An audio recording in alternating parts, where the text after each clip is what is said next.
Jay Finning here, and I want to tell you guys about 4 Wheel Online. For over a decade, 4 Wheel Online has been bringing the best truck accessories and truck parts to enhance the appearance and performance of all trucks and SUVs. They are dedicated to providing an extensive range of upgrades that will match any make or model on the road. Their truck products cover everything you need to give your truck a custom look and added functionality. And if you need a tire and wheel package, head over and use the configuration tool. They carry all the major brands of wheels and tires, so go get outfitters today. So visit them online at 4Wheel Online or call them at 813-769-2451. Again, that's 4Wheel Online, the number 4 Wheel Online.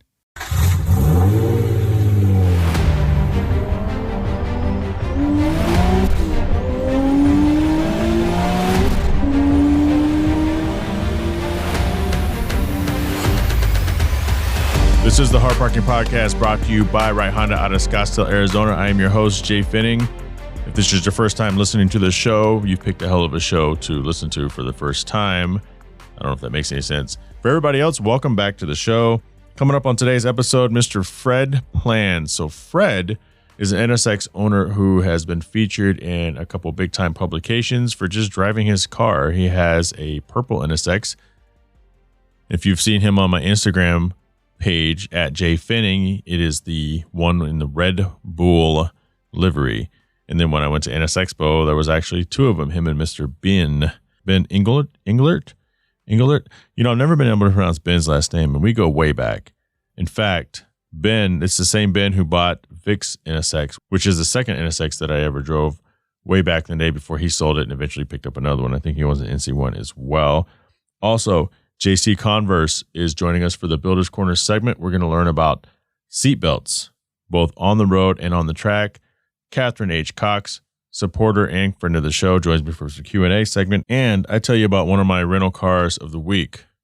But first, every once in a while, we talk about masks. We talk about the pandemic, and I try not to make that a part of the show. But it is a reality that we're all facing. And it seems as if, you know, we started kind of turning a curve a little bit. And then here we are again with the Delta variant, and the people who aren't vaxxed, of course, account for well over 90%. But then there's people who are vaccinated that are still getting it.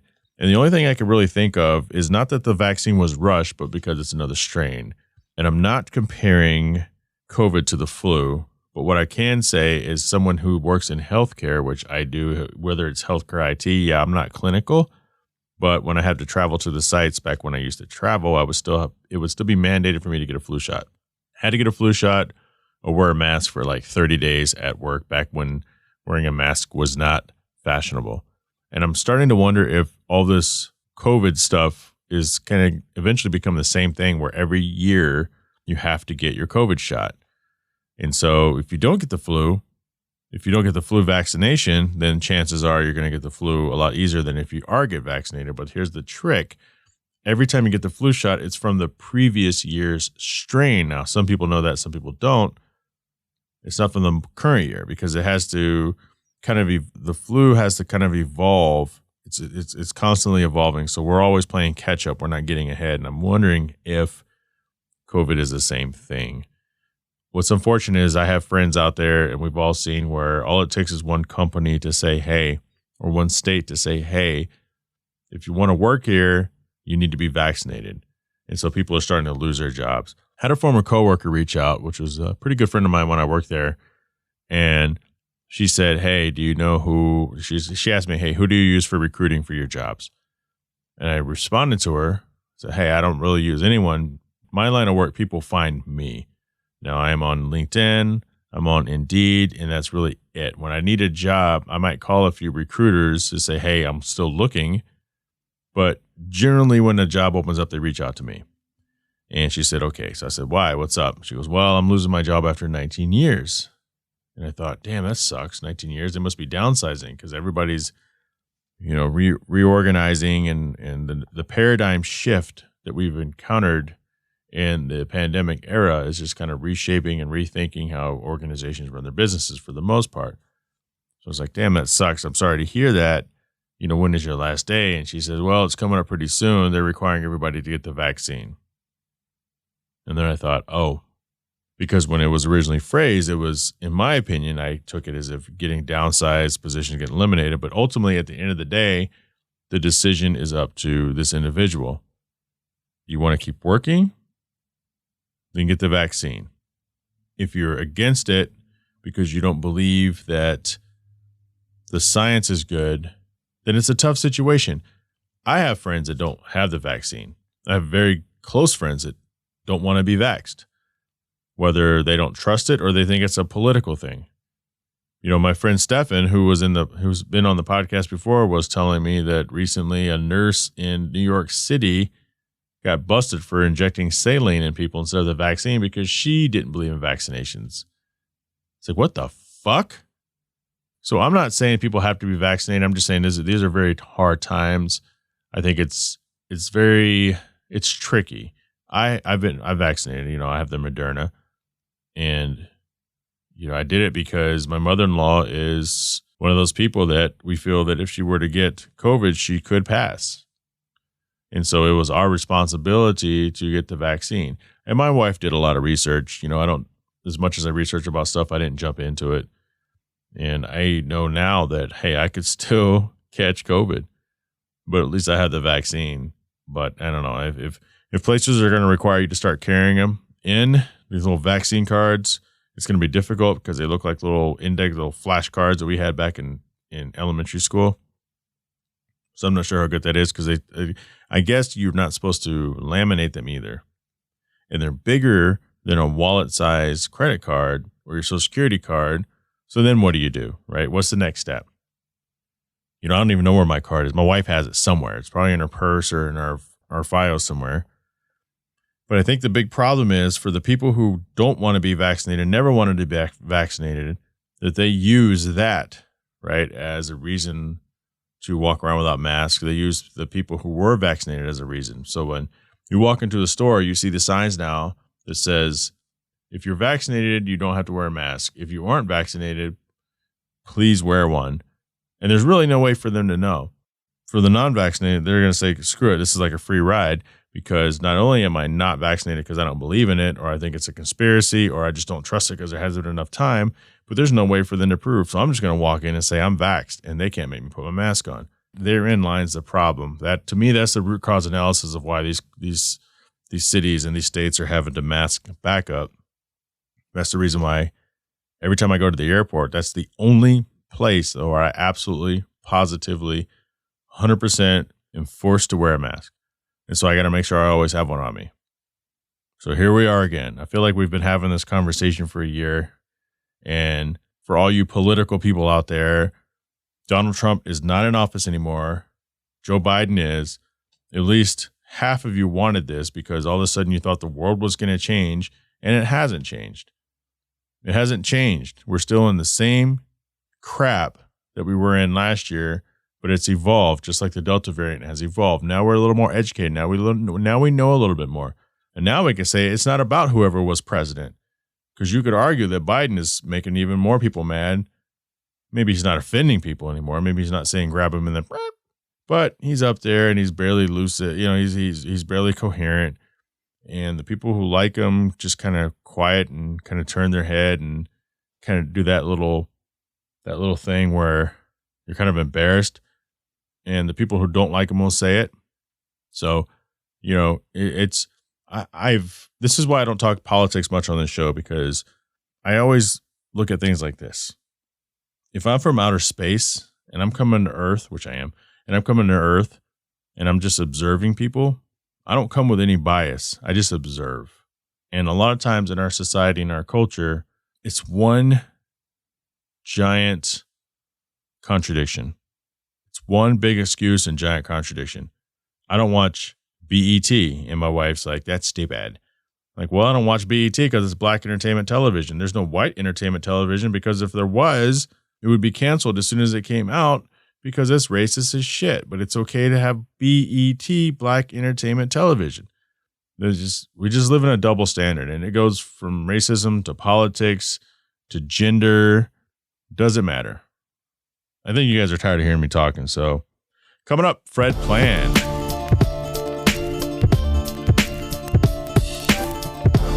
It's time for the social media highlight of the week, brought to you by the Cell Shop. Cell Shop is an Arizona-based retailer that strives to be your destination of choice for wireless services. Visit them at cellshop.us. Well, .us. That's CELLSHOP.us. That is the Cell Shop. Today's guest is a special guest, Fred Plan, the NSX man that drives with the purple NSX from here to the other end of the world. What's up, man? Thank you for inviting me. Happy to be here. Just to set the table, Mr. Fred is talking to us from his wife's Tesla because it's loud. It's probably louder in his house than it is in mine usually, and you guys know I complain about that shit every once in a while. But the reason I have him on is because, by the time this episode comes out, NS Expo will have came and gone. Monterey Car Week would have came and gone. And you've been in the news in the past. I mean, Road and Track wrote an article about you some years ago for driving. Yeah. So tell my listeners a little bit about your NSX and you before we jump into even more slutty stuff. So, I mean, the gist of it is I'm just a guy who got an NSX, and in my mind, I was just going to save it for a special day. And then I found that every day that I was driving the NSX, it became a special day. And I just started driving it and driving it and driving it. And even though it's supposed to be my special weekend car, it became my everyday car. And it slotted into my life, and it became, it just opened so many doors for all these things that I got interested in, So I was already doing a lot of road trips. Starting to do road trips in an NSX really changed my perspective on that. I was already enjoying going to Cars and Coffee. But then, showing up in an NSX was a unique experience to that. And then an NSX is kind of this funny car, right? Where, you can go to Cars and Coffee in the morning and then go to the local tuner crowd meet in the Target parking lot later that evening, and you fit in both crowds, right? So it opened a lot of doors for me as a enthusiast, but also as just a guy who likes to drive. The car is still, it's still an NSX. You can still take it up to the canyons, take it out to the mountains. You could just do a beach cruise because I've got a Targa and everyone complains about how floppy it is. So I just take the top off and fuck the haters. Let's just cruise down the beach. That's all good. And it's still got a trunk. I could still take it on road trips, and I could do NS Expo, and I could still just do these drives. And that became kind of a central feature of my ownership experience with the NSX, was just me being able to do whatever I wanted in it. But I would say the flip side of that is also true. Being in this car really expanded my understanding of what I wanted out of a car ownership experience. So that's the short version, but I'm happy to go on and on and on about any one of those. Good, because I have a couple follow-ups for you. Number one, I never understood the complaint about the Targa. People say flopping around and it feels like the thing's all over the road. And if you just do your suspension and shit, I don't have that fucking complaint. I mean, how long have you had your NSX? Right. So I got my NSX in December 2012. So you got it the same year I got mine. I got mine in August of 2012. Yeah. And back then prices were nice, right? They were. I got mine because I was looking at S2000s initially. I was like, wow, these are ridiculous. And I started looking at the prices, and I was like, I could get an NSX maybe. And I started looking at NSX prices. I was like, oh, easy choice. So, but of course, that was a long time ago now. So, and then initially with the NSX, like I said, it was the middle of winter. I didn't really intend to drive it that much. But then as nicer weather kicked in, I was taking the top off. And I met other NSX owners, but isn't it really wobbly? Doesn't it disappoint you? And it didn't. It's like, no, it didn't at all. I drive their cars, and I was like, okay. I mean, there's a difference, but I'm not at a track all the time, and I'm not I take my roof off all the time, and it's relaxing, and it's a fun car. It doesn't really take away that much from it. So I was happy with the choice. What sort of doors because you said it's opened up some doors for you. Can you give me an example? What sort of doors? Because I talk about to some of my friends here, I was like, look, man, having an NSX, it's so hard to explain because you meet so many people, and there's people out and about that, I mean, Jesus, I recently bought an Infiniti, and I didn't have a way to go pick it up from Nashville. And one of the guys there was like, hey, I know you. And he's on the NSX owners group. and he booked one of his drivers and gave me a one-way ride, like 2 fucking hours when there was no other way to get there. I mean, it's just Wow. What sort of cool stuff do you think has happened because of your NSX? Yeah, so I think that's definitely one of them is the community. My opinion of the community has like evolved and matured over the years and stuff like that. But I think that's still a key feature of owning an NSX is you put yourself into this club of equally enthusiastic, equally passionate, and equally crazy people that care largely about the same things that you care about, and they're willing to go all in on it to, achieve some of the same things that you are. So yeah, like we stick our necks out for each other. That's a big one for sure. Other doors that opened. So I didn't really consider myself like a huge car guy before I got the NSX, but then it kind of getting the NSX kind of cast on me the impression that, hey, I'm a serious car guy, and I found that I kind of grew into it because of that, right? So like for example, if I showed up to a car dealership because I was helping one of my friends or like one of my sisters buy a car, all of a sudden you show up in an NSX and it's like, oh shit, this is a guy who really knows about the car. Serious. We're not going to try to bullshit. This guy knows his shit. You can't jerk him around. This is a guy who knows stuff. And so they'll cut right to the chase. They treat you differently because you showed up in an NSX versus if you showed up in something more pedestrian. And then it's the same thing like when you show up in like social situations. And this is a very superficial thing, but it is noticeable, right? It's fun. You pull up to the restaurant and you get to park, the valet either lets you park your own car or you park right in front. Or you get to a 4-way stop and other people will like kind of like see your car and you get to go first like a little bit or a little bit more than usual, How do you know? Hold on. How do you know they just don't recognize you from the Road and Track article and the YouTube video? Yeah, that's a possibility. I have thought of that, but then when I go back and look at those videos, I'm like, you know what? I think there's too much, like my windows are rolled up, they're tinted. You can't have seen me, man. I'm too dark in there. But I have entertained that idea in my mind. Yeah, and then I know. So I notice these like little social moments and these little differences in the way people treat me when I'm in the NSX. Like for example, if I drive my wife's car, right? I'm sitting in the Tesla Model 3 right now, or as a friend recently called it, a Stanford Camry, because apparently there's so many of them up there. I've called them Camrys before, just without knowing that, just because they're all the fucking same. They're all over the place, but. Yeah, they're all over the place, but I think it's a great car anyways. But when I'm driving it, I notice if I come up to a 4-way stop, no one's going to let me go first. Or if I'm driving, up and down the 405 or the 5, people are cutting me off. The complete disrespect. You know what I mean? Or like people roll coal on me just because I'm in a Tesla. And I'm like, if I was in an NSX, this would not be happening to me. Or my problems would be different at least. My problems would be, fending off all the Civics and Lancers that want to race me and stuff like that. But it's a different problem set. So yeah, I think it's superficial, but people treat you a little differently, whether they mean to or not, depending on the cars that you're sitting in. It's funny you mentioned people roll coal on you. Do you have an opinion on coal rollers? Because it's I've been killing them for the last few episodes because I just don't fucking understand. I want a coal roller to come on this show and just explain to me why. Like, why do you do this? Yeah. So it doesn't happen to me that often. It does tend to happen in a Tesla. I don't get it, man. I don't. Because I guess maybe it's like how it was in the late 90s when, you were so cool and you showed up in your Honda Civic or Eclipse GSX or something and you just had to rev all the way to the red line and maybe bounce off it a couple of times just because you could. Maybe it's like that, but it's like the truck version. Yeah, I mean, I don't know. Maybe it's just a fuck you. I don't know, man. I don't get it. I don't get it. So I look forward to that podcast where you invite one of those guys on and they explain once and for all. It's an open invite because, it's just I've been going to town on them because they're fucking everything up for us. What are your thoughts on because I don't think we've talked about it before. We've never talked on the phone, but just I don't see you very often at all. Just maybe it just NS Expos, right? Yeah, maybe once a year NS Expo or similar event, sure.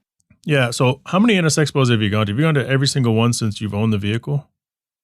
I've gone to every single one that I could. Yeah. So I did go to Raleigh, which was the fall right after I got the car, like the next autumn. I went to Mid-Ohio. Mm-hmm. Raleigh was a pretty close drive from DC. I was living in DC at the time. Mid-Ohio was still a days away, so that was doable. And then What was it after that? Palm Springs. Oh, so I remember now. So I didn't go to Palm Springs and I didn't go to Orlando because we had moved to Hawaii, and that's a little right. bit of a longer drive. So yeah, that kind of got in the way. If there was a way where like you could line up like a bunch of container ships or something, I don't know. Just kind of float over. Maybe we would have done that. But so those were the two that I missed. But then when we moved back to the mainland, then I did go to Wisconsin, which was like maybe like a month or two after we got back. And that was a long drive, but fun. And then after Wisconsin, I did go to San Francisco. Was it San Francisco already? San Francisco, then DC, and then we had the halt last year, and of course, 21 is Portland. I did go to one before I had I guess it wasn't really an NS Expo at the time. I went to, I guess it was like a dress rehearsal for NS Expo in Vegas. So I was pretty active in the Legend community back then. Shoot, when was this? 2000, might have been 2010, 2000. You should ask Tyson. Tyson knows about these things. So there was a national Acura Legend meet, which was hosted in Vegas in the like early 2010s. And I've gone to that. Yep.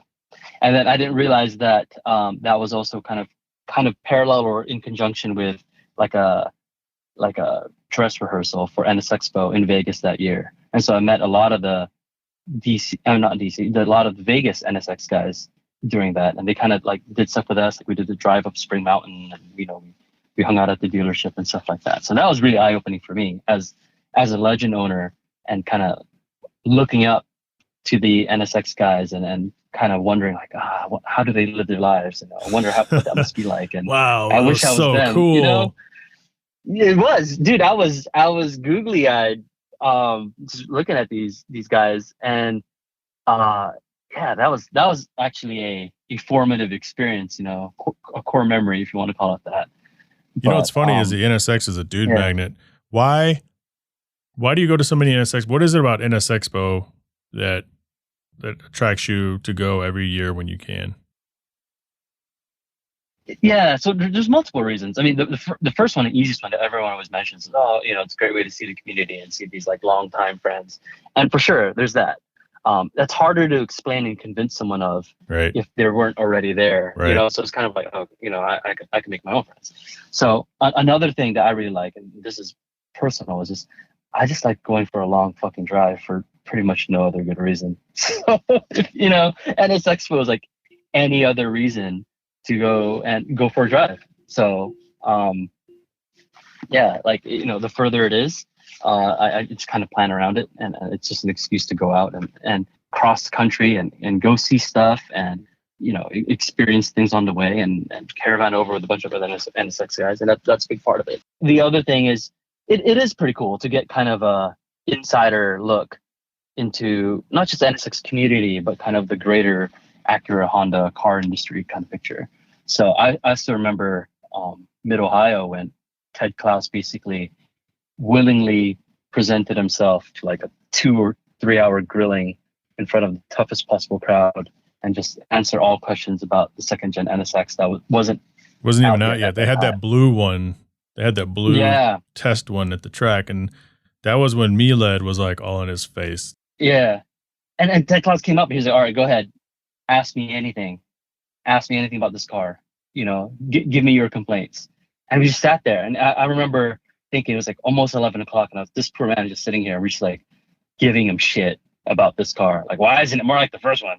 Why isn't it this? Why isn't it that? And he just took it. There's still a lot of that. And we were talking about Fred Klaus, the former global design leader over the now the current NSX. We used to always call it the new NSX. I think we can stop calling it the new NSX now, can't we? Because it was 2017 and that one was when it came out. But that wasn't that long ago, right? 5 years ago? Shoot, that's not that long ago. That's a long time ago. For a car lifespan. Yeah. And now it's getting like, now we just he's since retired too. Him and some of the I had John Watts on here last December and he's retired. I think he deserves it. He needs he's worked his ass off on this car. And I think, speaking about NC1, I think it's unfortunately this woefully underappreciated car. I have driven one a couple times, and it is phenomenal. But then, and this is the tough part, I think this is such a great car, but would I buy it? Like if it was my own money, what's would I buy stopping it you? at that price? What's stopping you? Is it just the price tag, or? That's part of it, but it's more of the alternatives. For that price, there's just so many other cars. And ultimately, at that price range, you're not buying a car because it's a good deal. You're buying a car because of how it makes you feel. Right. And that's different for every person. But a big part of it at that price tag is, how does it make you feel inside? Like, do you feel proud of what you're driving? Do you feel like the car you're driving is projecting the image that you want? And again, this is like this superficial, how do people see me kind of bullshit. I think non-car people don't get it, but car people definitely do. Yeah, and that's part of it. It's more than like how it makes you feel, like the driving sensation, because for sure the NC1 has that, and it's got this unique niche that very few cars, I think, for like really really reach into the way that the new NSX has. But it's hard to sell that. It's hard to explain that to someone, and you just end up sounding like a BRZ owner, like, oh, you should try to drive it though. It's not about the numbers. It's about how it makes you feel, and how, blah, blah, blah. You sound like one of those kind of guys, but just with a bigger wallet. And that's tough. And I think it's a tough position for, Acura corporate or Honda or whoever you want to, lay this responsibility on. It's a tough thing to sell. And you have to be clever with it. You have to be clever with like portraying this idea of driver feel, and this idea of I don't know if you want to call it like racer heritage, mm-hmm. or like a performance foundation, or the heart and soul of this car. Those are all very nebulous things, and it's weird because on one hand, car enthusiasts are willing to spend a fuck ton of money for those exact things. But it's hard to come to a new product and have confidence that those kind of, that kind of spirit exists within this particular car or that one. It's different when people go, oh, I have faith that Ferrari will infuse all of their car lineup with this, this magic. Or every Porsche 911 from this generation, and going forward into the future will have this magic, and people expect these nebulous characteristics to like be infused within each new generation of each of these respective cars. And it sucks to say, but with the NSX, that lineage was tough to carry over. And not necessarily the lineage in terms of performance, but that lineage of how people feel about the car and how people feel about the name. You know what I mean? Yeah. And I think that's reflected. That's reflected in even how we feel about, by we, I mean the greater NSX community and all the hate about, oh, the NC1's not a real NSX, blah, blah, blah, blah, blah. Yeah. Do you call it an NSX? Like, how would you define it? Yeah, I do actually. I do think if you understand NSX to be a collection or amalgamation of all the best possible technologies in automotive industry at that time, brought together in a package that makes sense in terms of prioritizing performance and driver experience, then the NSX, the NC1, is absolutely an NSX. I guess one of the big problems is the car industry has changed so much since the NA1 and NA2 NSX. You know what I mean? Like, and if you try to recreate the first gen NSX in today's car industry, it just wouldn't work. We say as enthusiasts that we want that. Oh, I want a manual transmission, rear wheel drive only, high revving. That's what I want. I don't want a hybrid. But then cars like that exist. Cars like that exist, and they don't sell. It's like there's an NSX buddy of mine out in Hawaii. He had a what was his car again? Chevy SS. You remember that car? 4-door sedan, Holden. Mm-hmm. Yeah, I think it was sold as a Holden something. Yep. One of my good friends over here has one. So it's this car that's fucking phenomenal, and it's got a manual transmission, a big fucking V8, and it's a super fun car. But despite all the shit talking and on all the insistence from the car enthusiast community, that's the kind of car they wanted, it didn't sell well. It just didn't. And it's the same thing with like, BMW said this before. Yeah, everyone says they want a manual transmission, but when they offer manual transmissions in all of the cars, it's the lowest selling model, right? It's not always true. Of course, there's exceptions to the rule, but I feel like there's that. I agree with you because it's the same deal with the Porsche, right? They're like, well, you can get this in manual. Yeah, but you're not getting a 918 in a manual. And you have the difference between Ferrari, Porsche, McLaren, and the NSX is that's what those people do. They make an entire fleet of vehicles. Right. They don't make one vehicle. They make a fleet of vehicles. But, I mean, sort of like the NSX ownership, though, people aren't really keeping Ferraris, though. Mm-hmm. There's a lot of Ferrari turnover. And I think that's different than, our cars. People buy them and they keep them. What would you say to the person who says, well, the C8 is what the NSX should have been? I mean, I guess that depends on what they thought the NSX should have been. That's true. I mean, because I hear people say that, and I'm just like, look, man, come on. I mean, whatever. I think the NC1 is an NSX, 100%, because of everything that you said. If you really understand what the car is, what it was, and what this car is, it absolutely is an NSX. So this is my guess with the guys who say that about the C8. They think the NSX is meant to be like punch way above your weight, giant killer mid-engine machine from a normal car company. Right. Because from that sense, if that's what you think an NSX is about, I want a car that sits just above this whole lineup of otherwise plebeian everyday normal cars, and I want that car company for some fucking reason to make something magical, and it's got to be mid-engine and somehow like come way under the price of other cars like it. Then you could say the C8 should have been is what the NSX should have been. But I mean, I guess that's one of the things that made the first gen NSX so magical was that it did play that role. Here's this car that comes out of this otherwise ordinary car company that doesn't make. I mean, they make good cars. Honda makes great cars for sure, but not like.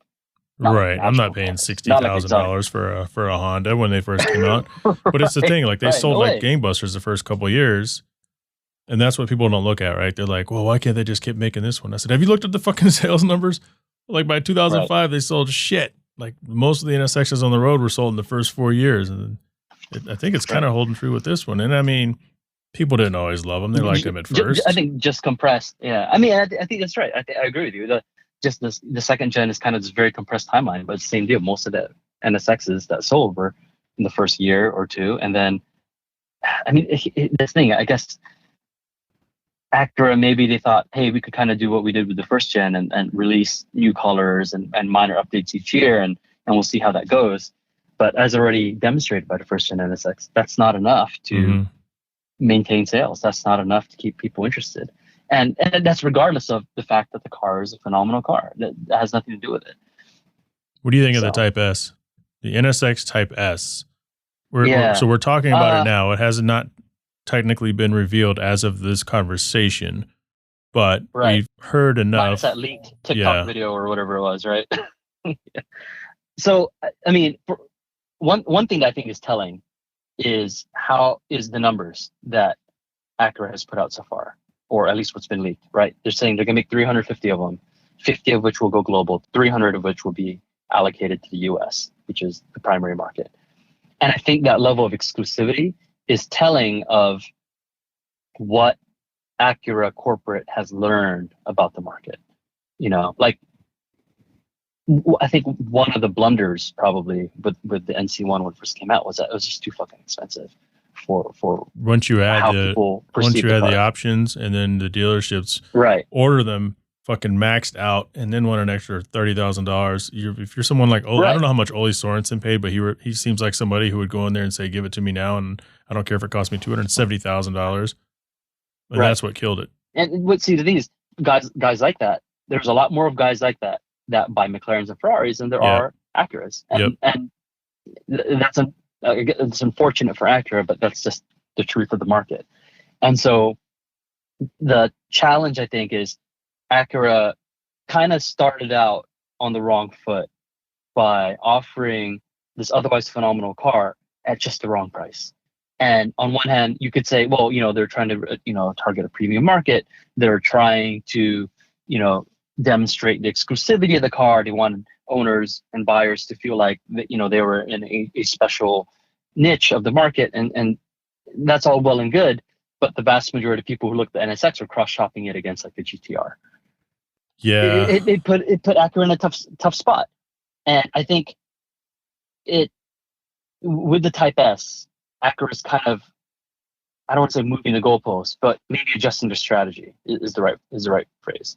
They understand that, okay, exclusivity does have value, but if you're going to make something exclusive, it's got to be genuinely special. And genuinely special in this case is not, I mean, it might be something special about the car, but in this case, it's just going to be the fact that it's the last run of NSXs. And that in itself, unfortunately, is very special. And I think that's why it's got this very limited run of production. I don't have a problem with the original price tag.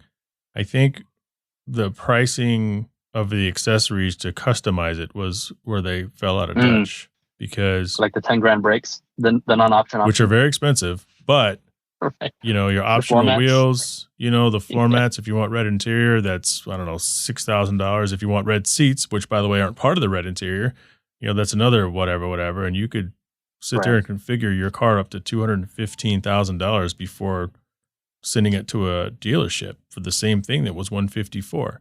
Right. And they're not, in my opinion, they're not what I would say are substantive changes. Like they don't change the performance of the car. Not at all. It's the same car. Right? It's just $60,000 more. Yeah. Which is right. And that's tough. That I mean, there is a certain buyer that would probably go for that, but I don't know if that same buyer is the kind that would go, you know what, an Acura. That's the way I want to go with this. That's the same buyer who buys a car and sells it like 6 months later. Like they were hitting the market like within, because the YouTubers and the wealthy, they were buying them to have them, and then they turn around and like, I like my Lamborghini better, or it looks better when I roll up to the steakhouse in a Ferrari. Right. Superficial, but that's just life. And unfortunately, that's not the market that Acura is in with this car. Yep. And it really makes me wonder too. Like, so what's going to happen to the Performance Manufacturing Center? Right. The PMC was, I mean, the tour at Mid Ohio it was phenomenal, awesome. And things that they're doing with this. Yeah, the things that they're doing with this factory were world class, and I don't know. I'm crossing my fingers that it's going to be room for the NSX refresh project, or a third gen NSX. That'd be pretty sweet. I think they have. Like, I don't know. I know sometimes I get lucky and know a lot of stuff, but I don't know. But I know they do the PMC edition of some of the other vehicles, but they have to be coming up. There's probably some sort of top secret roadmap, and they're probably developing something. Hope so. They have to be, right? Because like you said, that's a state of the art place. Here's the other thing. I hope you're right on that. The keyword top secret, because I think that's another thing that hurt the NSX, was that this is a car that was supposed to come out years and years and years before it actually did, and it was teased for the longest fucking time. It was teased in 2012 with fucking Avengers. Yeah, and I forgot what article I was reading, but there was an article that I was reading that mentioned it, or put it very succinctly, and they were saying, by the time the NSX came out, it was a brand new car that already looked like it was 6 or 7 years old. Yeah. So, and I think that's true. And it's unfortunate. Like, it wasn't new anymore. And then the way, when it was finally revealed at the Detroit Auto Show, you remember this? The way it was finally revealed, here's the final NSX, here it is. And it got completely overshadowed by the Ford GT, which, that was a car that was like top secret. That thing was sweet. It was phenomenal. And no one fucking expected it. It came out of nowhere. Oh yeah, by the way, here's the thing we're working on. And it wasn't like, here's this thing we're working on, it'll come out in 5 years. It was like, here's this thing we're working on, we're ready to start taking deposits. Yeah, because that car show NSX phenomenal. Changed probably 4 or 5 times before the final version. Right.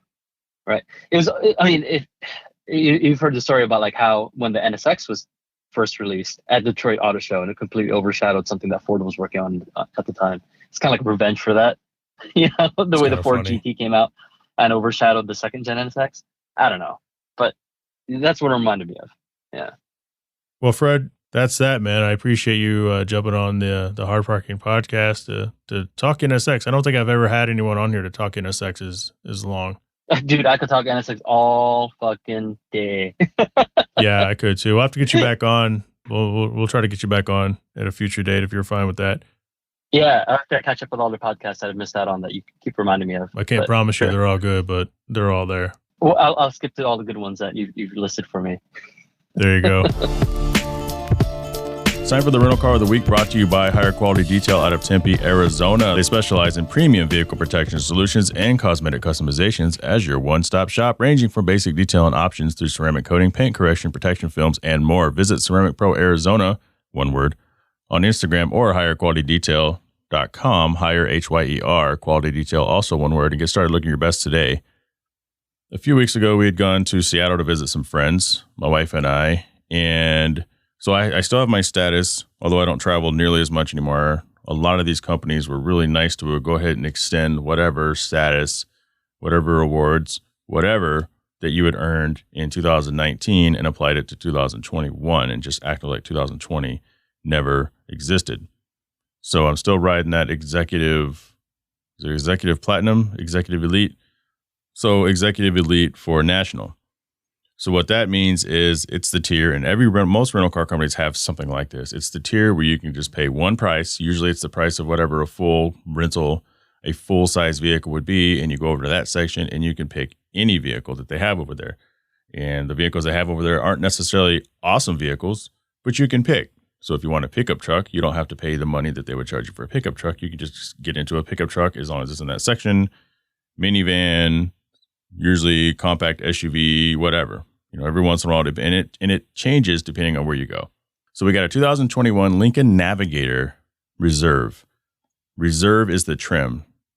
So upon research, they have the standard, the Reserve, and the black label. And the Reserve is like an $84,000 trim. So I didn't know it at the time. It just was a really nice Navigator. Very similar to the Ford Expedition. I think they're corporate cousins or something. Very similar, because I've driven a Ford Expedition before and I loved it. I don't know if I'd want one, but I loved it for that week.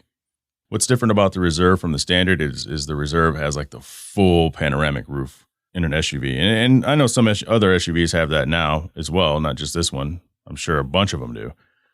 But you're sitting in there and the seats it's one of those vehicles where the seat controls are on the door. They're not down by the seat.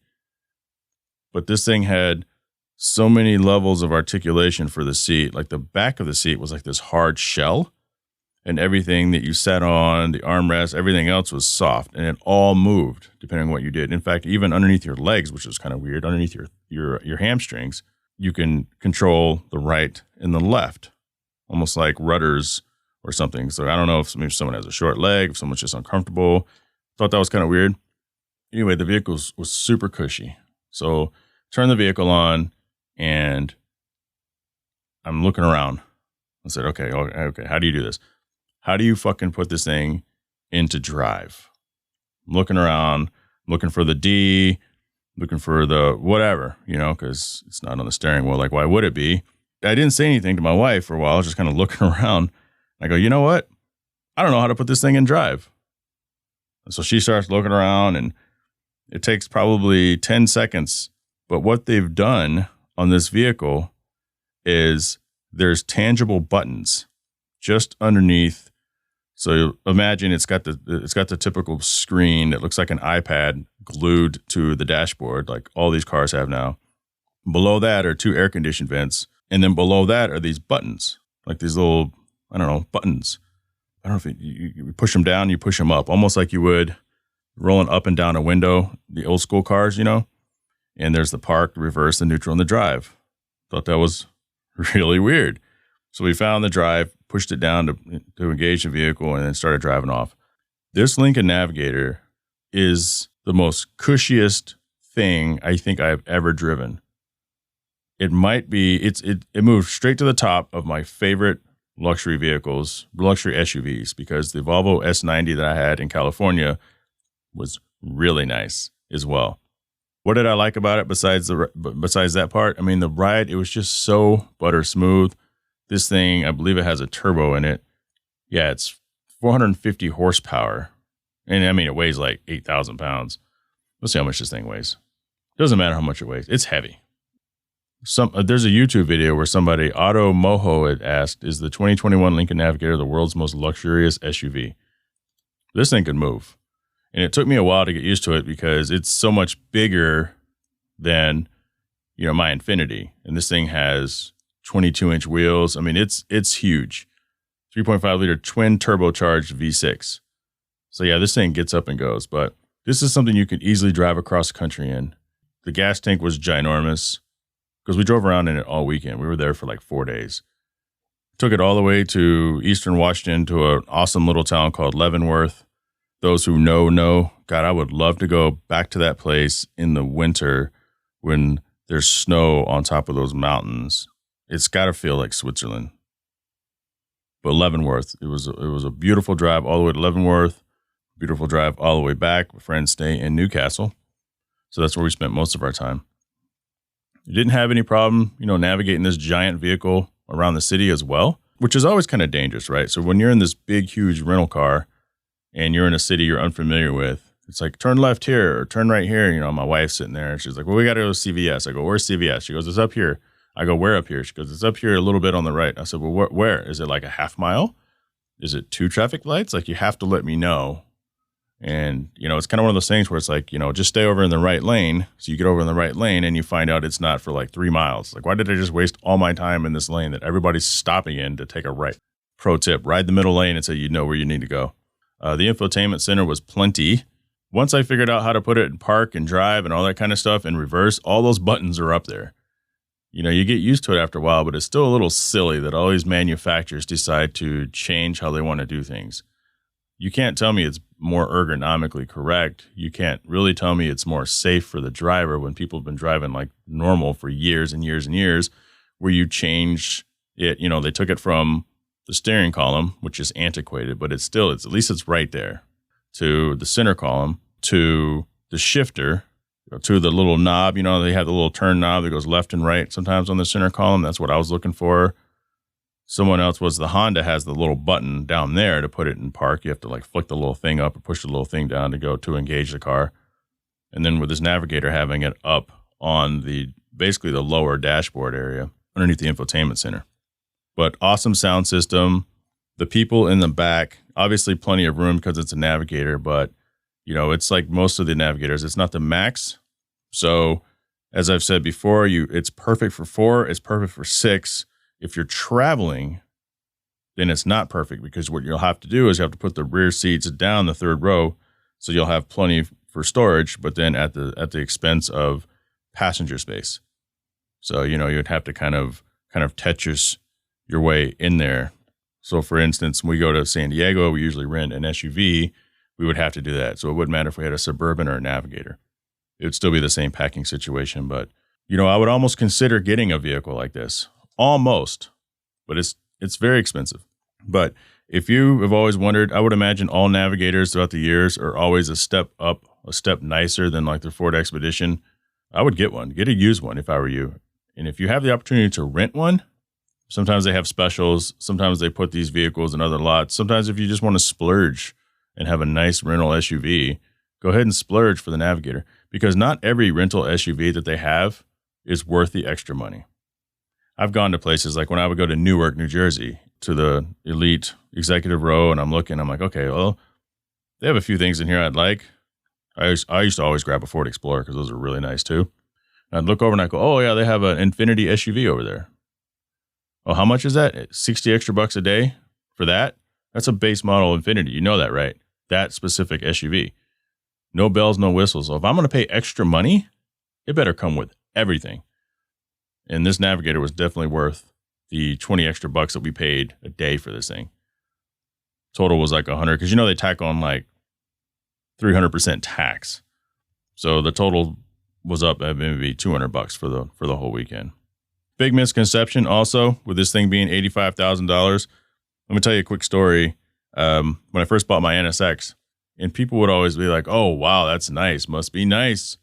Wow, how much are those car payments? And these people are asking you, and they're in their fully loaded Escalade. It's like, yo, I can promise you paid more for that Escalade than I paid for this NSX. I would promise you almost anything.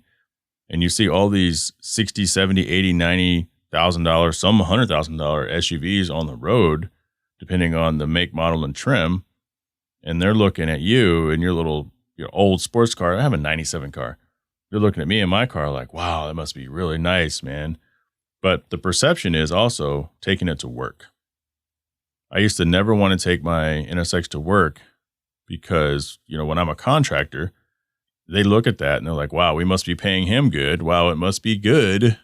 Never mind that I bought the car 5, 6, 7 years before you even knew who I was.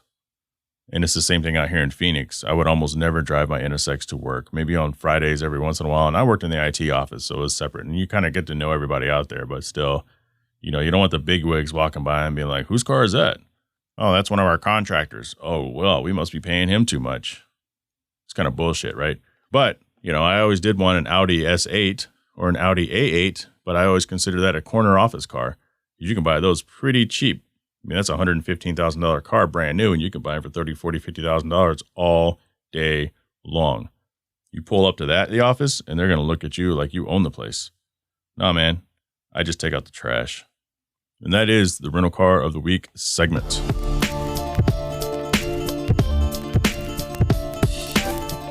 Time for the Builders Corner, brought to you by 4Wheel Online. For over a decade, 4Wheel Online has been bringing back the best truck accessories and truck parts to enhance the appearance and performance of all trucks and SUVs. Need a tire and wheel package? Head over and use the configuration tool. They carry all major brands of wheel and tires. So go get outfitted today or visit them online at 4Wheel Online. That's for the number wheel, singular, no S, online. JC Converse, welcome to the Hard Parking Podcast studio. Well, thank you. I appreciate it. Thank you for being here. So before we jump into what you're here to teach all of us, including myself, because selfishly I have a need for what we're going to talk about. Tell us about you. You're a NSX guy. You're a little bit of everything.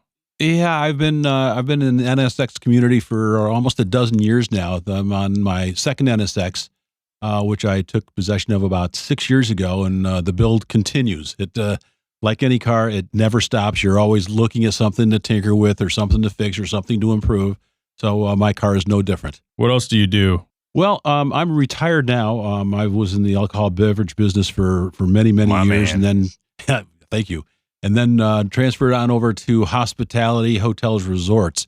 So that's what I've been doing of late. But recently retired, although I have to keep busy. So I'm now a part-time wrench at We Don't Lift Racing down in Tempe. So I do a lot of the safety installs for the cars that come through there, whether it be street, show, drift, race. We do all kinds of stuff there. Safety is important. So today, let's talk about seatbelts. Okay, let's go. Let's go. So first off, obviously seatbelts save lives. Seatbelts are important. Anybody listening to this understands that. But I think that when we think of a car scene and we think of seatbelts, we think of the 4-point harnesses, 5 and 6-point harnesses, but there's also OEM seatbelts that people use on a regular basis. And for the consumer, so for like myself, I'm looking at replacing the seatbelts in my new Infiniti with red. Sure. And there's a few places online, but I might be a little intimidated on, like I might be inclined to pay someone to take out my seatbelts, but I wouldn't because I've done that in the NSX. Well, as far as the seatbelts, as far as OEM, as long as you're staying with OEM replacements, then you're fine because OEM fits like OEM. It's made for the car. The problem where a lot of people get into with both OEM equipment, as far as the 3-point seatbelt versus harnesses, 4, 5, 6-point, is when you go aftermarket, unless you're buying from a reputable aftermarket vendor. Now there's where the trouble begins because a lot of these seatbelts are not FIA regulated. There's no guarantee you're getting what you paid for. I've seen some horrific accidents with belts that didn't hold up and didn't do what they were supposed to do because they were basically counterfeit. So that's the number one thing you have to worry about is making sure you get quality. So from an OEM and listeners, that's just that what that means is basically in layman's terms, the seatbelts that came with your vehicle.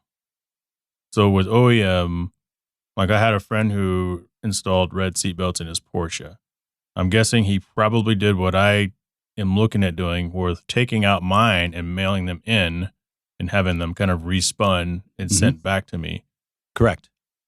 Taking them out can be a little intimidating, I think, for people, just in theory, because you think you're dealing with this high pressurized thing that's going to blow up in your face, but that's not necessarily true, is it? It's not exactly. And let me, just for edification, OEM stands for Original Equipment Manufacturer. So as far as most 3-point harnesses that are in cars these days, they have an automatic retractor so that if you're in an accident, the belts tighten up so that you don't, most of the time the belts are slack when you're in them. You can move around, you can get stuff out of your pockets, you can go ahead and lean forward. But when you're in an accident, those retractors tighten the belts up so that you can't move. Right. It's a safety feature. Those can be a little daunting to remove, but it's nothing scary like removing an airbag. Then in saying that, you could probably incorrectly remove your seatbelt and maybe throw off that. Yeah, I mean, if you're not sure what to do, have it done by a professional, because it is, other than fire suppression, the most important thing that you have in your car is your seatbelts. It's kind of funny. I did some research. Seatbelts were originally installed in cars in the late 40s. Nash, an American car maker, was the first one to install them. Ford did it later in the early 50s, but they couldn't get people to wear them because they were just the lap belts. And again, the purpose behind a seatbelt is if a car is traveling at 55 miles an hour, you're traveling at 55 miles an hour. Now, if the car comes to a sudden stop, like you hit something, well, guess what? You're still traveling at 55 miles an hour. Right. So you're going to hit whatever's in front of you, whether it be your steering wheel, the dash, the windshield. The seatbelts are there to go ahead and keep you contained inside the cabin, which nowadays cars are so designed that they have crumple zones. Right. And your car is designed to keep you inside, which is a lot safer than being thrown outside of the car. Yeah, but still, especially those lap belts. As you're talking, I'm thinking back to growing up in the crash test dummy commercials. Not the band people, not those crash test dummies, but the crash test dummy commercials. And it's just, they're always, this is your crash test dummy with seatbelts, without seatbelts. And they do that graphic, slow motion, kind of scary thing. Oh yeah. Well, nowadays, I mean, with the YouTube out there, I mean, if you go see some of the race crashes that are out there, I saw one where somebody was using a counterfeit 6-point harness. The buckles broke, and he went ahead and ate the steering wheel and dash, and it's an ugly scene. Then you look at the race that happened, the F1 race that happened 3 weeks ago, when Max Verstappen from Red Bull went ahead and went off track at 190 miles an hour, hit the tire barriers, generated 51 Gs, and he walked away because his car was designed to contain him in it. The 6-point belts held. He was wearing a harness for his helmet. He had all the safety features that he needed, and he walked away from a horrific crash. So going back and reviewing, on a regular everyday commuter car, like I'm getting ready to switch over the seatbelts on, I'm thinking about basic tools is all I really need to remove it. I don't want to screw around with unwinding it and repacking it myself. I need to have a professional do it. Do you see a lot of people come in with counterfeit seatbelts? And do you think that maybe they don't care that they're counterfeit, just like some of these fake seats, because they want the name on there? Well, I mean, that's what the counterfeiters are preying upon, right, as far as a price point, in that if you go on, Amazon or whatever, or eBay, and say, oh, look at this, I can save myself $50 on these belts, so I'm going to get them, rather than going to a reputable dealer like We Don't Lift. We will not install those. They're not safe. So we will not install them. We will not be liable for that. And also with the installs, just because you want to have your car look nicer or looking for a show car, unless you have the proper seat, going to a 4 or 5 or a 6-point belt won't work. They work with racing seats, racing buckets. The good belts are good for a 5-year period, so they're stamped. There's a time stamp on them. Just going to bring that up. FIA is documenting that. So if you go racing, they're only good for the first 5 years because the belts will deteriorate over time, just because of the elements. UV sunlight, they'll stretch over time, and basically they're not going to keep you safe if they're old. So there's a certain way to install them. We put pins in the clips that go into the eye bolts. The eye bolts are bolted through the chassis. If you're running a harness bar, that's got to be secured securely inside the cabin, whether it be a roll bar or a harness bar itself. There's all kinds of things that we look at when we're doing the install. And then when the seat's in position, it's got to be in a position that the driver has complete control of the car, so that if he extends his leg, his clutch leg, it's bent. You don't want a straight leg, just in case you get into an accident. Now you break your knee. Your You have to be in a certain position with your hands so that you're not reaching too far for the steering wheel. It's something crazy too, right? Like almost like 90 degrees or something. You're basically like that. If you put your you're like hugging hand the out, steering wheel essentially. Yeah, if you put your hand out and your steering wheel sits just underneath your wrist, that's a good position. Anything inside of that is even better. So again, you want to be able to keep both hands on the steering wheel at 3 and 9 o'clock, and you want to be able to go ahead and steer it without your hands leaving the wheel. So that being that close in gives you that ability to do that. So when people bring in their cars for repair, and I know that a lot of your customers try to drift and actually do things, right? But your street, like I don't try to do those, and I was in there for an oil change recently. But for the average Joe who just wants to be on the car scene, do you see a lot of the things installed incorrectly? Oh yeah, we certainly do. And then when they come in, we correct it. The car comes in and it's not. If we don't feel it's safe, it's not leaving the shop. And nice. We'll go ahead and point out to the owner, this needs to be adjusted. These needs to be fixed. This needs to be replaced. This isn't even real. Yeah, this is fake. So we're not going to touch it. We do not want to be responsible. If you want real equipment, you can buy it from us, and we give you a discount when you buy it because we do the install. Mm-hmm. So therefore, we feel that they're safe leaving. We know that we've done a good job, and they're getting real equipment. So I have a street, and I've said this before in this, but again, I'll just use me as an example. I have a street car used specifically for a show.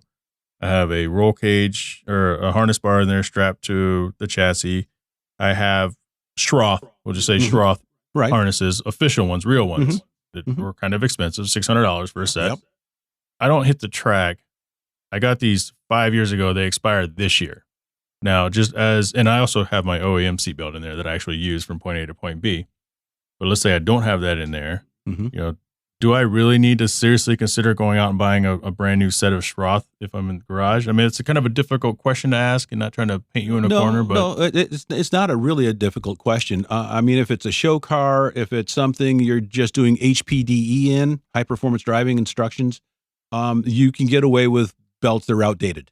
That's not going to be an issue because, again, you're not taking the car to the limits. Right.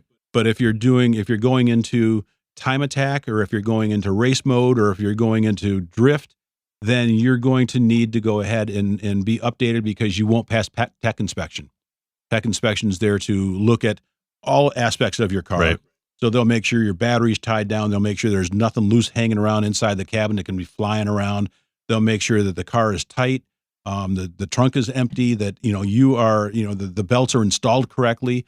If there's fire suppression, that you've got stickers that show the track marshals where the fire extinguisher pull handles are.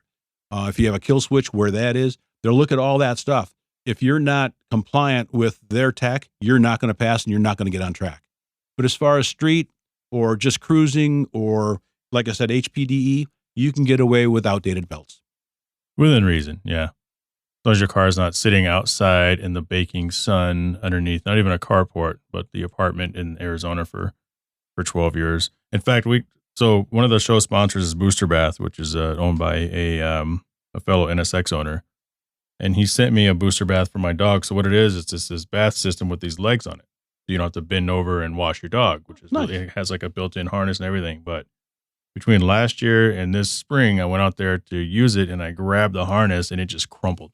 Like it just disintegrated, like some shit off of like Raiders of the Lost Ark or something. How can people learn more about safety? How can they get a hold of, We Don't Lift or you at We Don't Lift, or just the shop? The shop is located in Tempe. We're on 3rd Street across from the Tempe Marketplace. We're open 6 days a week, so Monday through Saturday. And Ravi Thomerson is the owner. He and Melissa James both are our co-owners there. And I'm there a couple days a week when we schedule up the installs. But we carry everything you could possibly need for safety equipment.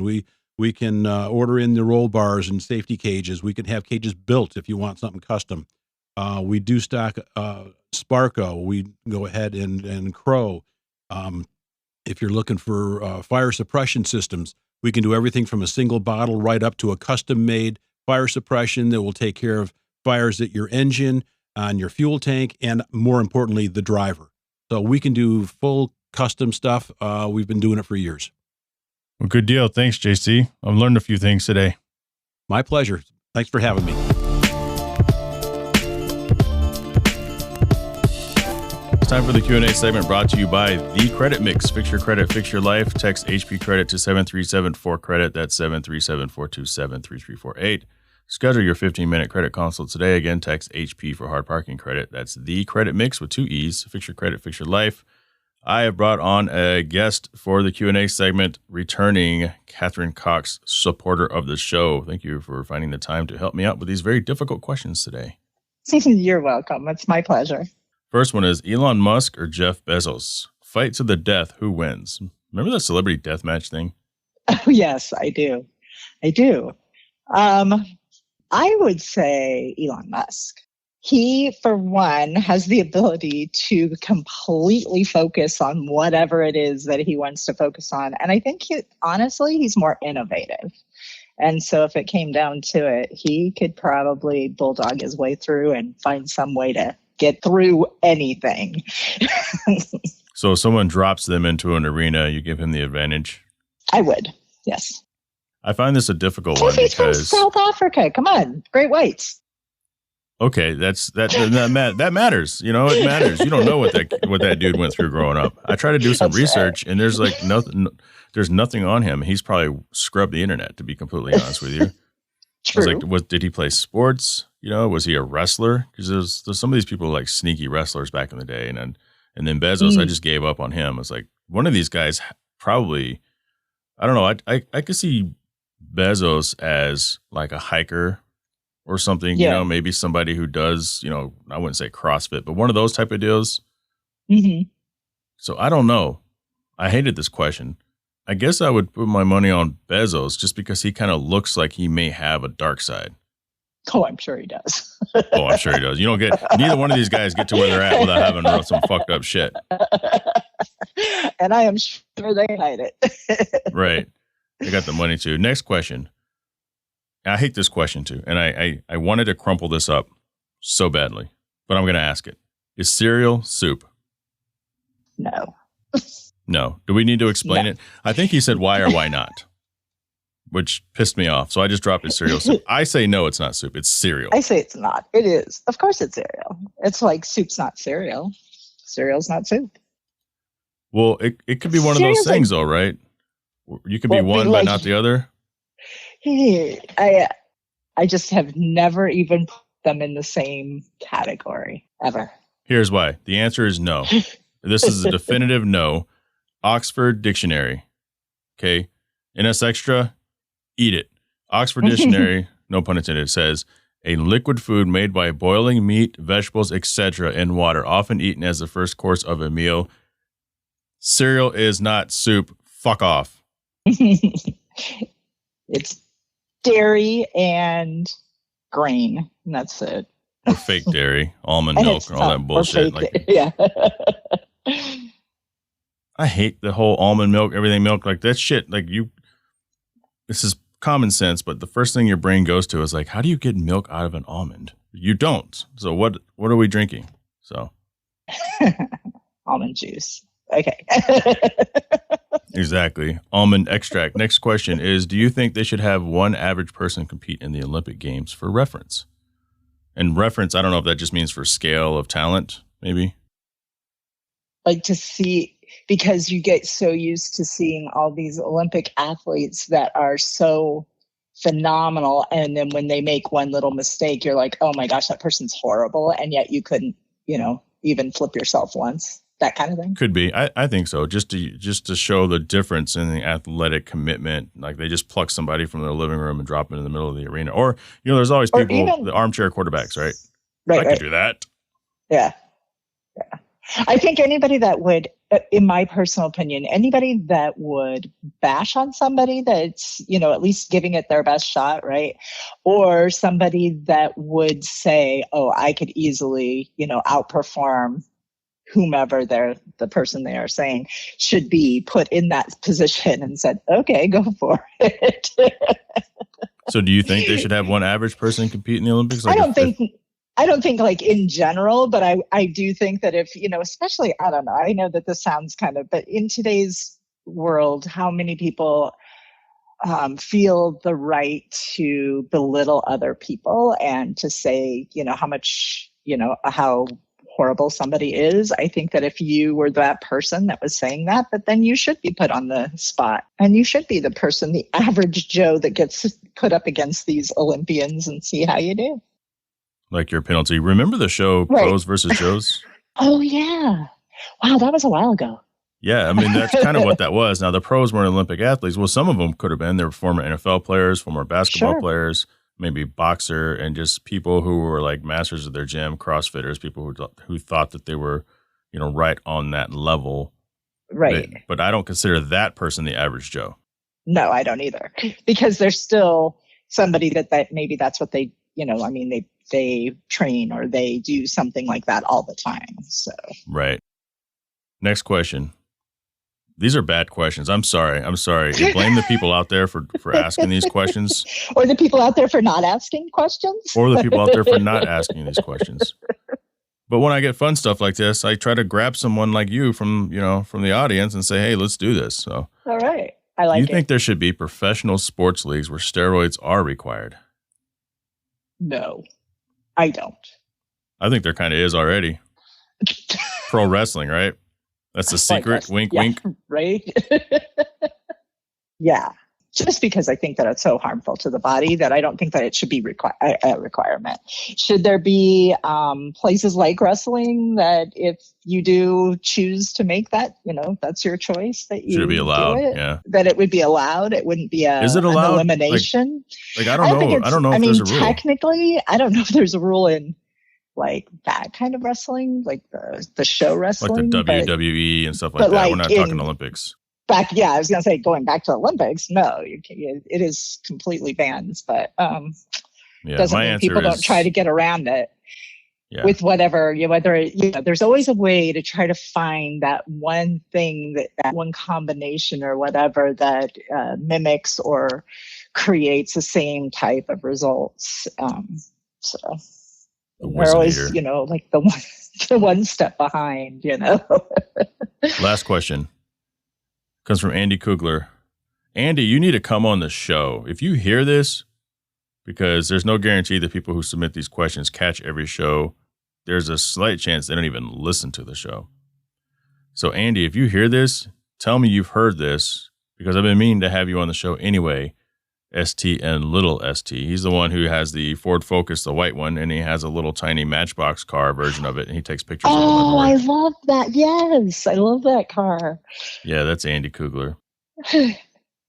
Here's this question, and I've kind of already answered this in a weird way and another Q&A, but would you buy a rocket ride ticket if it was within your means? Which he's saying, AKA like the SpaceX or the Richard Branson's thingy, and to go into space.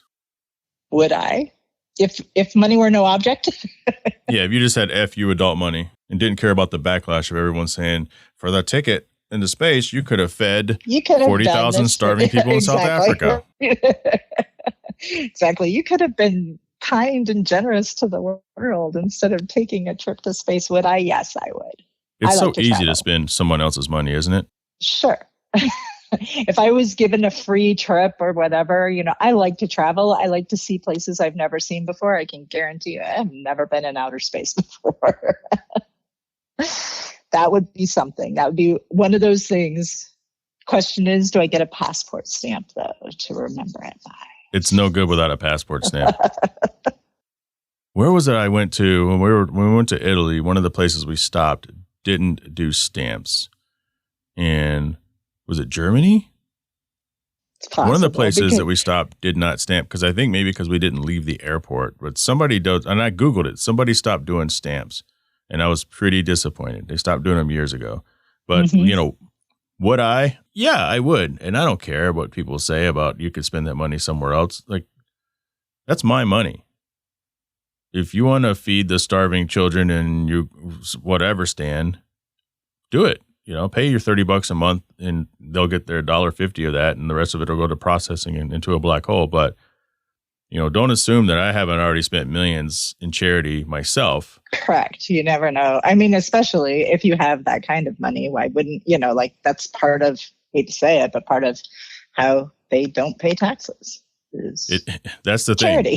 thing. It's charity. Things you write off. You're incentivized to give. And so you give. Yep. Like they've donated so much more money than I'll ever know in my entire life already. Correct. So I'm not here to question what you're doing with your money. And don't question what I'm doing with mine. And that is the Q&A segment. If you want to shoot a piece of car, if you want to shoot a car up into space, do it. Yeah, fucking do it.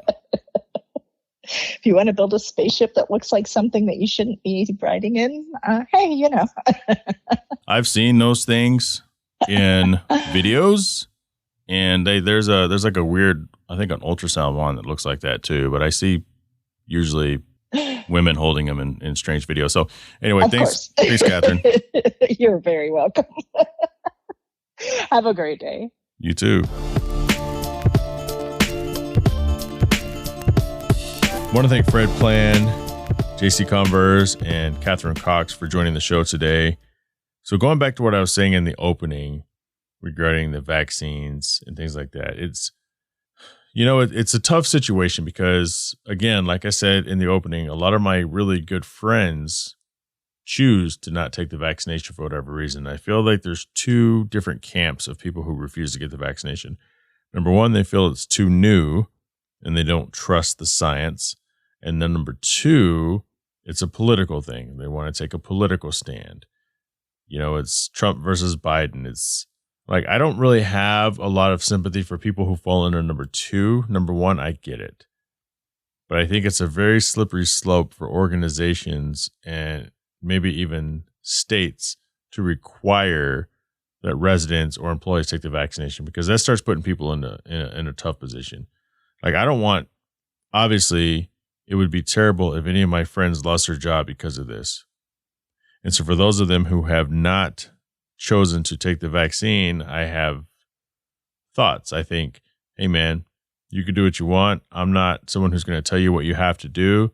I just hope that, number one, you don't get COVID and perish. Or number two, your employer doesn't require you to take the vaccine, because then you put yourself in a situation of, do I want to work? Do I want to stand up for what I believe in if they think it's political? Or do I want to compromise my beliefs behind health because I don't trust the research? I'm just glad. I mean, of course, I'm vaxxed, but I'm glad I'm not stuck in that predicament with anything in my life, because I'm a company man. So it'd be very difficult for me to quit behind what I believe in, exceptions, of course, than to conform. And so that's the other thing. It's all about conformity. There's people think, well, I don't want to do it because it's what they want us to do. They want to control us. And that's a dangerous mindset. But for some people, I get it. I get it based on their history.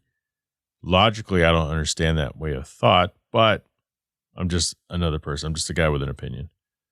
Final note. Wait, hold up. I just wanted to say that so far, nobody who does not know me personally has reached out and taken advantage of the free Hard Parking Podcast t-shirt. So the first person to email me who does not know me personally, which could mean maybe we've never spoken on social media, hardparkingpodcast@gmail.com, I will send you a Hard Parking Podcast t-shirt. I want to thank Wright Honda out of Scottsdale, Arizona, higher quality detail at Tempe, Arizona, boosterbath.com, forwardonline.com, tonguetreats.com, and Cell Shop Wireless Services. Can't forget The Credit Mix, Fix Your Credit, Fix Your Life, and Patreon Business Supporter, Kuya Automotive out of Winter Garden, Florida. Speaking of Patreon, if you're in a position to help the podcast upgrade, join the Patreon for as little as $3 a month and get access to bonus audio as well as show swag. I've kind of been lacking on the audio. Or if you see the anchor.fm link, you're free. You feel free to go ahead and donate some money if you want. I don't need it to survive, but what I do with those income, what I do with the Patreon stuff, is I use to recycle and to make new products for the listeners and or upgrade my office conditions. If you want to get a hold of the show, hardparkingpodcast@gmail.com. You can follow me on Instagram at jfinning, that's JHAE.PFENNING, or jtravels, that's JHAE_travels. Join the Hard Parking Violations Facebook page, which is facebook.com groups Hard Parking Media or Hard Parking Violations, and my YouTube. I'm not very good at getting videos up. I need to get better at that. It's just so difficult trying to manage all this stuff, but at the end of the day, I can't grow without you telling the world how great the show is. So let's do this. Let's grow this thing together. And I will talk to you all next week.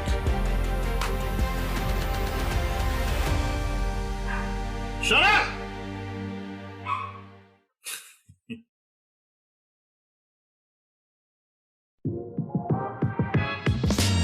Hey, this is Levi Epps, hashtag Mr. Financial Freedom of the Credit Mix, here with a special offer for Hard Parking Podcast fans. If you've been living with less than perfect credit for having evictions, late payments, bankruptcies, doesn't matter what it is. If it's something that negatively impacts your credit score and you're not able to get approvals for certain things, or maybe you got to pay large deposits and high interest rates, we don't want that to be you anymore. We have a program that will legally get negative items off of your credit report and keep them off. And we have a special code for a free consultation to see if we can help you.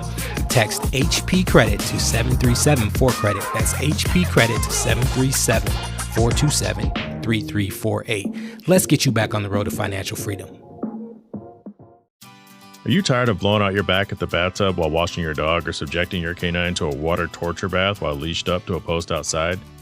Now there's a far more effective way to wash your pet while saving your back and keeping your dog happy. It's called Booster Bath, a portable bathtub on legs. Head over to boosterbath.com, one word, and pick one up. Available in 3 sizes, this tub system features a drain, a soap cubby, and water-controlling wand. This tub conveniently breaks down to be stored when not in use. Want to save 10% on your first-time purchase? Head over and sign up today to make that happen. boosterbath.com.